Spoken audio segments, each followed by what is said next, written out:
सुप्रभात बच्चों। आज हम कक्षा छठी का पाठ संख्या 11 प्रकृति का संदेश इस कविता के अभ्यास माला को देखने वाले हैं। जब मैंने इस कविता को आप लोगों को समझाया था तब मुझे कमेंट बॉक्स में किसी ने कहा कि इस पाठ के प्रश्नोत्तर भी मैं आप लोगों को प्रोवाइड करूं। तो इसीलिए आज मैं इस पाठ के अभ्यास माला को लेकर आई हूं। आइए देखते हैं इस कविता के अभ्यास माला में क्या दिया गया है और इस कविता के अंतर्गत क्या-क्या प्रश्न आए हैं। अभ्यास माला, कविता का हाव भाव के साथ वाचन करो। यानी कि कविता को आप लोग एक बार पढ़कर सुनाओ। आप लोगों अभी तो स्कूल वगैरह बंद है, तो आप लोग घर पर ही इस कविता का पाठ कर सकते हैं। आओ ऐसे ही एक अन्य कविता की कुछ पंक्तियां दोहराएं। तो यहाँ पे कुछ पंक्तियों के दूसरे कविता के कुछ पंक्तियां दिया गया है। आप इस पंक्तियों को दोहराइए। देखो कोयल काली है पर मीठी है इसकी बोली, इसने तो कूक कूक कर आमों में मिश्री घोली। तो देखिए यहाँ पे कोयल के बारे में बोला गया है। कोयल काली है लेकिन उसकी मीठी उतनी ही प्यारी है। वो कूक कूक कर हम लोगों के अंदर अपनी मीठी वाणी से हमारा मन मोह लेती है। तो आइए अब देखते हैं, खाली जगहों की पूर्ति करो। तो ये है 3 नंबर प्रश्न कि क दिए गए हैं और ख दिए गए। कविता की कुछ पंक्तियां दी गई है। मैंने यहाँ पहले से आप लोगों के लिए लिख लिया ताकि आप देख सको और अगर आपको स्क्रीनशॉट लेना है तो स्क्रीनशॉट लेकर भी आंसर को लिख सकते हो। ये आप खुद ही लिख सकते थे क्योंकि ये कविता की ही पंक्तियां हैं। तो आप कविता को एक बार अगर पढ़ोगे तो आपको ऐसे ही ये सब मिल जाएगा। पर्वत कहता शीश उठाकर, जैसे कि ये पहला ही इस कविता के पहले पंक्ति में ही ये था कि पर्वत कहता, यहाँ दिया गया था पहला पर्वत कहता डैश उठाकर, तो पर्वत कहता शीश उठाकर तुम भी ऊंचे बन जाओ, सागर कहता है लहराकर मन में गहराई लाओ, पृथ्वी कहती धैर्य न छोड़ो कितना ही हो सिर पर भार, नभ कहता है फैलो इतना ढक लो तुम सारा संसार। तो आप स्क्रीनशॉट ले सकते हैं, उसके बाद ये लिख सकते हैं। इन प्रश्नों को मैं पहले डिस्कस करूंगी और उसके बाद आप लोगों को मैंने लिखा है प्रश्नों के उत्तर, वो मैं आपको प्रोवाइड करूंगी। आप लोग अगर चाहिए तो स्क्रीनशॉट ले सकते हैं या फिर आप सुनकर ही आंसर लिख लीजिएगा। कविता का भाव समझो और उत्तर दो। तो इस कविता को अगर किसी ने जब मैंने इस कविता को समझाया था, अगर आपने वो ना देखा हो तो डिस्क्रिप्शन में आपको लिंक मिल जाएगा। आप पहले कविता के अर्थ को समझ लीजिएगा, उसके बाद प्रश्नों के उत्तर करिएगा। पहला प्रश्न है, ऊंचाइयों को छूने का संदेश कौन देता है? तो बच्चों बताओ, ऊंचाइयों को छूने का संदेश कौन देता है? ऊंचाइयों को छूने का संदेश पर्वत देता है। मन में गंभीरता लाने का संदेश कौन देता है? मन में गंभीरता लाने का संदेश सागर देता है। धीरज रखने का संदेश कौन देती है? धीरज रखने का संदेश पृथ्वी देती है। आइए अब देखते हैं 5 नंबर प्रश्न। बहुत ही आसान प्रश्न थे। 4 नंबर प्रश्न बहुत ही आसान थे। अब देखते हैं 5 नंबर प्रश्न में क्या दिया गया है। प्रकृति का संदेश कविता के कवि कौन है? तो ये आप खुद ही लिख सकते थे। प्रकृति का संदेश कविता के कवि श्री सोहनलाल द्विवेदी हैं। तरंग हमें क्या संदेश देती है? तरंग हमें मन में कोमल उत्साह रखने का संदेश देती है। यहाँ था ना, सेकंड पैरा में दिया हुआ था कि देख सकते हो, ये रहा, भर लो अपने मन में मीठी मीठी मृदुल उमंग। मृदुल यानी कि कोमल और उमंग यानी कि उत्साह। तो यही मैंने कहा कि तरंग हमें मन में कोमल उत्साह रखने का संदेश देती है। पाठ के आधार पर प्रकृति के 4 उपादानों के नाम लिखो। तो पाठ के आधार पर प्रकृति के 4 उपादान क्या क्या आए हैं बच्चों? पाठ के आधार पर प्रकृति के 4 उपादान, उनों के नाम हैं पर्वत, सागर, पृथ्वी और आकाश या नभ। आकाश हमें क्या संदेश देता है? आकाश हमें यह संदेश देता है कि हम अपने हृदय को इतना विशाल बनाएं ताकि उसमें हम दूसरों के लिए त्याग, प्यार, आदर, सम्मान और सेवा की भावना रख सके। तो आप लिख लीजिएगा। अभी मैं आप लोगों को आंसर प्रोवाइड कर रही हूँ, अगर आपको चाहिए तो आप लोग स्क्रीनशॉट ले लीजिएगा। ये रहे पाठ 11 प्रकृति का संदेश, 4 नंबर प्रश्न। ये रहे क, ख और ग, ले लीजिएगा स्क्रीनशॉट। ये रहा। फिर आता है 5 नंबर। ये रहा 5 नंबर प्रश्न। क, प्रकृति का संदेश कविता के कवि कौन है? ख, तरंग हमें क्या संदेश देती है? पाठ के आधार पर प्रकृति के 4 उपादानों के नाम लिखो। और अंतिम प्रश्न, आकाश हमें क्या संदेश देता है? तो उम्मीद है आपको इस पाठ के प्रश्नोत्तर मिल गए हैं। अब आइए देखते हैं और क्या क्या दिया गया है इस अभ्यास में। आओ बातचीत करें। तो ये आप कक्षा पर, ये था प्रकृति की सुरक्षा और हमारा कर्तव्य विषय पर कक्षा के सभी विद्यार्थी सम्मिलित होकर परिचर्चा का आयोजन करो, साथ ही अपने अपने विचार शिक्षक को बताओ। तो ये आप लोग जब स्कूल खुल जाए तो आप लोग स्कूल पर कर सकते हो, सभी बच्चे एक साथ मिलकर और अपने शिक्षक के साथ मिलकर प्रकृति की सुरक्षा और हमारा कर्तव्य पर एक निबंध लिख सकते हो। अभी तो आप लोग घर पर हो, स्कूल तो जा नहीं सकते, तो आप लोग एक काम कीजिएगा, प्रकृति की सुरक्षा और हमारा कर्तव्य, इसके ऊपर एक निबंध लिख लीजिएगा। आइए अब देखते हैं ग्रामर पार्ट में क्या है। पढ़ो, समझो और लिखो। यहाँ देखिए बालक, ये है पुल्लिंग और ये है स्त्रीलिंग। तो यहाँ पे बालक, बालक से बालिका। तो इसी तरह आप गायक, तो क्या होगा? गायिका। पाठक, पाठिका। नायक, नायिका। सेम इस तरफ भी है। बाघ, ये हुआ बाघी, बाघी का नहीं हो सकता, ये होगा बाघ, बाघीन। दोनों अलग अलग हैं, तो इसी तरह आपको चेंज करना है। माली, तो क्या होगा? मालिन। तेली, तेलिन। धोबी, धोबिन।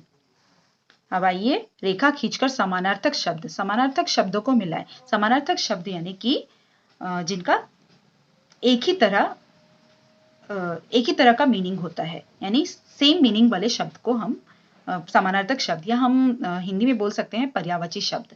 तो यहाँ पर पर्वत, पर्वत को हम और एक नाम से क्या जानते हैं? गिरी। शीश, शीश यानी कि सिर, तो सिर के साथ आप मिला लीजिए। नभ, नभ यानी कि आकाश, तो आप आकाश के साथ मिला लीजिए। मृदुल यानी कि कोमल, कोमल के साथ रेखा खींचकर मिला लीजिए। पृथ्वी यानी कि धरती। अब आइए 9 नंबर प्रश्न में, आओ पढ़े और समझे। मोहन की पुस्तक अच्छी है, जंगल में शेर और हाथी रहते हैं, लड़का मीठा आम खा रहा है, रजिया स्कूल जा रही है। तो ऊपर के वाक्यों में रेखांकित शब्द नाम सूचित करते हैं, तो ये सभी शब्द संज्ञा हैं। तो बच्चों यहाँ पर कुछ आपने देखा, कुछ पंक्तियां दी गई हैं, कुछ वाक्य दिए हैं और उसमें कुछ शब्दों को रेखांकित किया गया है, जैसे कि मोहन, पुस्तक, लड़का, आम, जंगल, शेर, हाथी, रजिया स्कूल। तो ये सभी क्या है? ये सभी नाम है। तो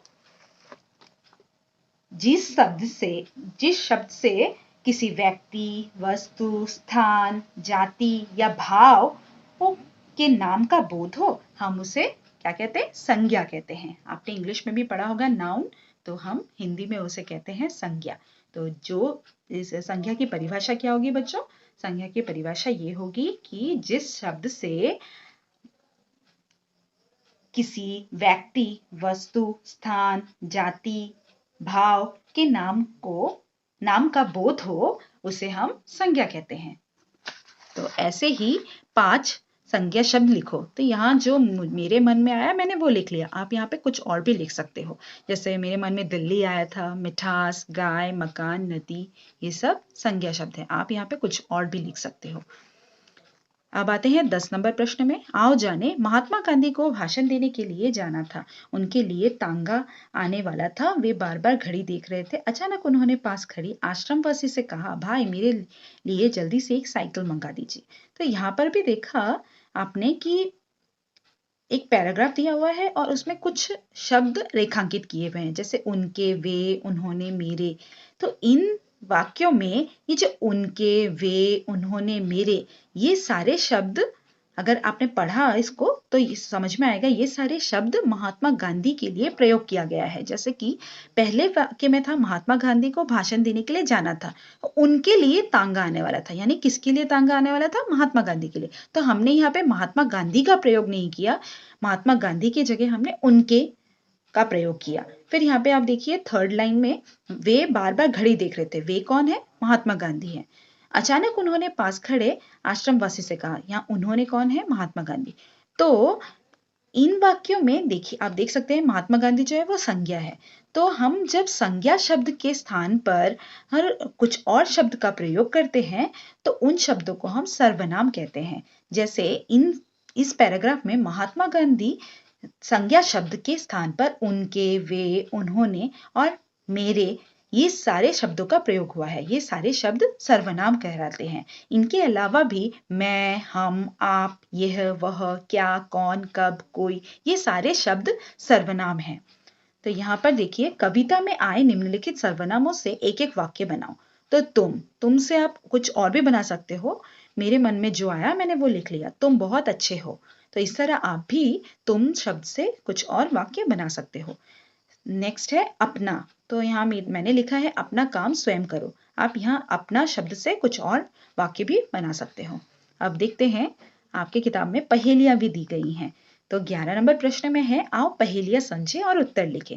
तो यहाँ पे कुछ पहेलियां हैं, मैंने उसके साथ उत्तर भी लिख लिया है, आप पढ़कर समझ सकते हैं। ऊंट की बैठक, हिरन की चाल, वह कौन सा जानवर जिसके दुम न बाल? ऊंट की तरह बैठता है, हिरन की तरह चलता है, वह कौन सा जानवर है जिसके पूंछ भी नहीं है और बाल भी नहीं है? तो वो कौन है? मेढक। अब तुम सोचकर बताओ किसकी आंखें होती है पर देख नहीं सकता? चश्मा। चश्मा है ना, हम आंखों के लिए ही प्रयोग करते हैं, लेकिन चश्मा अगर हम आंखों के बगैर देखें तो हमें कुछ दिखाई देगा नहीं ना। तो चश्मा खुद ब खुद नहीं देख सकता, इसीलिए किसकी आंखें होती है पर देख नहीं सकता, उसका उत्तर होगा चश्मा। वह कौन है जिसका मुंह नहीं पर बोलता है? तो हमेशा बोलते रहती है ना, 24 घंटे बोलते रहती है, घड़ी। किसके पैर नहीं होते पर चलता है? चप्पल है ना, उसके पैर नहीं है, वो खुद नहीं चल सकता, हमारे कारण ही वो चलता है। आओ ये भी करें, अपने आसपास की प्रकृति का निरीक्षण करके अपने अनुभव कक्षा में सुनाओ। ये आप खुद ही कर सकते हो। प्रकृति पर आधारित 4 पंक्तियों की एक कविता लिखने का प्रयास करो। हाँ, ये जिनको कविता लिखने की आदत है या उनका पैशन है या उनको अच्छा लगता है कुछ पंक्तियां लिखना, तो वो ये प्रकृति के ऊपर कुछ लाइन लिख सकते हैं। प्रकृति विषयक अन्य कविताओं का संग्रह कर कक्षा में सुनाओ। और जिनको नहीं आता कुछ लिखना वो ट्राई तो कर ही सकते हैं, तो आप ये खुद ब खुद कर लीजिएगा। आओ खेल में सीखे। कलम, यहाँ देखो म से ये शब्द खत्म होता है, तो म से ही हमने और एक शब्द लिखा है, इसीलिए ये कहा कि खेल में सीखे। कलम, मकान, हम इस तरह गाना गाते हैं ना, एक गाना गाने के बाद जो गाना लास्ट शब्द से वर्ड से जो खत्म होता है, लेटर से खत्म होता है, उसी लेटर से हम गाना गाते हैं। तो इसी तरह यहाँ पे शब्द हम इस तरह शब्द बनाना भी सीख सकते हैं, जैसे कि कलम, म से मकान, न से नल, ल से लड़का, का से कागज। तो इसी तरह मैंने भी यहीं लिखा, ज से खत्म हुआ था तो जगह, ह से हमला, ला से लाल, ल से फिर लक्ष्य, य से यह। इस तरह आप भी लिख सकते हो, जरूरी नहीं है यही शब्द आपको लिखना है, आप यहाँ पे चेंज करके भी लिख सकते हो। अब आता है अंतिम प्रश्न 14 नंबर, है अथवा हैं लगाकर वाक्य को पूरा करें। तो जब ये है शब्द कब प्रयोग होगा? जब एक के लिए बोला जाएगा तब है शब्द प्रयोग होगा, और जब एक पुल्लिंग हो बहुवचन होगा जब, तब हम है शब्द का प्रयोग करेंगे। जब एक वचन होता है तब हम है शब्द का प्रयोग करते हैं, और जब बहुवचन होता है तब है शब्द का प्रयोग करते हैं। तो यह पेड़ है, यहाँ पे एक ही बोला गया इसलिए एक वचन है, इसीलिए है होगा। यह लड़का है, वह पक्षी है, वह घोड़ा है, और वे पेड़ हैं, ये लड़के हैं, वे पक्षी हैं, वे घोड़े हैं। तो इस तरह इस पाठ का अभ्यास यहीं समाप्त होता है। उम्मीद है आपको मैं समझा पाई हूँ और आपको भी समझ में आया है। तो कमेंट बॉक्स में आप कमेंट करके बोलिएगा कि ये वीडियो आपके लिए कितना हेल्पफुल हुआ। तो आज के लिए बस इतना ही। अगर आपको मेरा वीडियो अच्छा लगता है तो वीडियो को लाइक कीजिएगा।